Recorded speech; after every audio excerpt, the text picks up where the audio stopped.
Je tenais effectivement à être présent ce matin pour vous accueillir, vous souhaiter la bienvenue à Nantes. Et puisque effectivement le sujet de vos échanges, de vos travaux, c'est la question de la relation entre la société et les entrepreneurs, vous dire évidemment qu'à Nantes Métropole, nous sommes particulièrement attachés à avoir de fortes coopérations entre les élus et les entreprises et leurs responsables. Quand on fait une course, que ce soit en solitaire ou en équipage, hein, c'est pareil, en mer, on entreprend.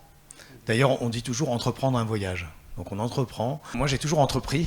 Même ça a commencé bien avant les courses à la voile, puisque j'ai fait l'école boule et j'avais décidé d'entreprendre un peu, de créer ma vie. Ça peut paraître bizarre, mais c'est la vérité.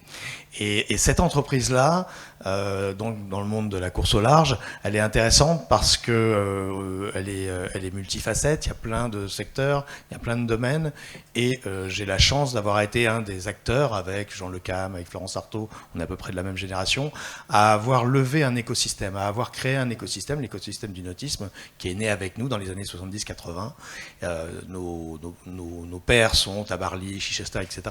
Et on a accompagné, je dirais, nos rêves de tour du monde, de transatlantique, avec tout un écosystème, je dirais, entrepreneurial autour, les chantiers de navals, les voileries, et plein de monde, jusqu'au monde de la communication, jusqu'à la préparation physique, à la médecine, à l'alimentation, enfin, beaucoup de domaines. Il n'y a aucune école entrepreneur, à part le CJD où j'ai passé 12 ans, qui m'a formé pour devenir un bon entrepreneur. Je pense qu'il n'y a pas d'école entrepreneur. On peut faire une école de commerce, et c'est pareil, je dis toujours, c'est pas parce que tu vas dans une école de commerce que tu sais faire du commerce. Les écoles de commerce, elles sortent beaucoup plus d'auditeurs, de comptables, de ceci, cela. Être commerçant, être entrepreneur, on l'a dans soi, ou on l'a pas. Voilà.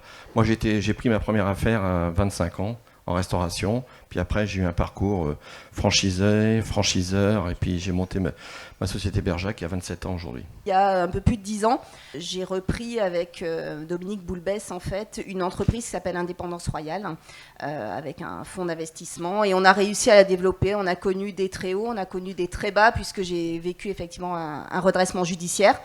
On a réussi, grâce à un relancement commercial d'un nouveau produit, à vraiment développer énormément l'entreprise, puisqu'on a multiplié par 3 le chiffre d'affaires. Donc c'était vraiment une très belle progression qui m'a vraiment donné cette envie d'entreprendre.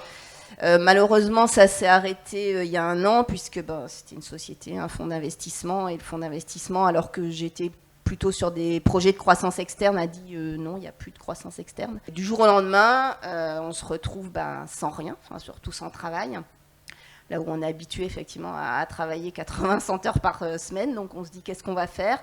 Et heureusement, j'avais eu cette possibilité de souscrire la GSC, et au moins financièrement, pendant 2 ans, effectivement, je sais que je suis à l'abri et je sais que voilà, je pouvais entreprendre. La bataille de l'entrepreneuriat a été gagnée, parce que je crois que les entrepreneurs, et je suis sûr qu'il y en a un grand nombre parmi vous, bénéficient désormais d'une très forte cote d'amour auprès des Français. Alors ça ne veut pas dire que tout le système est désormais en ordre de marche pour faciliter, favoriser l'entrepreneuriat et accompagner les entrepreneurs tout au long de la vie de leur entreprise.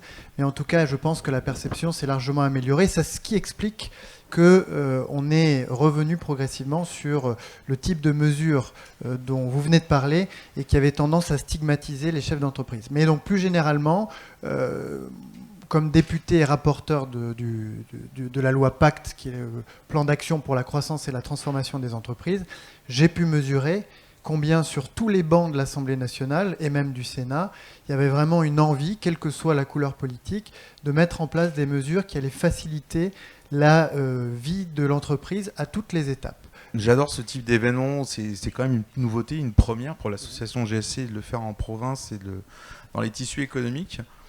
Alors, moi il y a un petit truc, je ne sais pas si vous avez fait gaffe, venez avec moi. Regardez. L'association GSC, c'est quelqu'un a un atypisme. Ça a été cofondé il y a 40 ans par le MEDEF, la CPME et l'UDP. Des gens qui, des fois extérieurement, ne sont pas d'accord. Et pour une fois, il y a 40 ans, ils sont tous tombés d'accord sur quelque chose. Qu'est-ce qu'on fait pour l'entrepreneur? Ça, j'adore. Et j'adore être le président de cette association pour ça.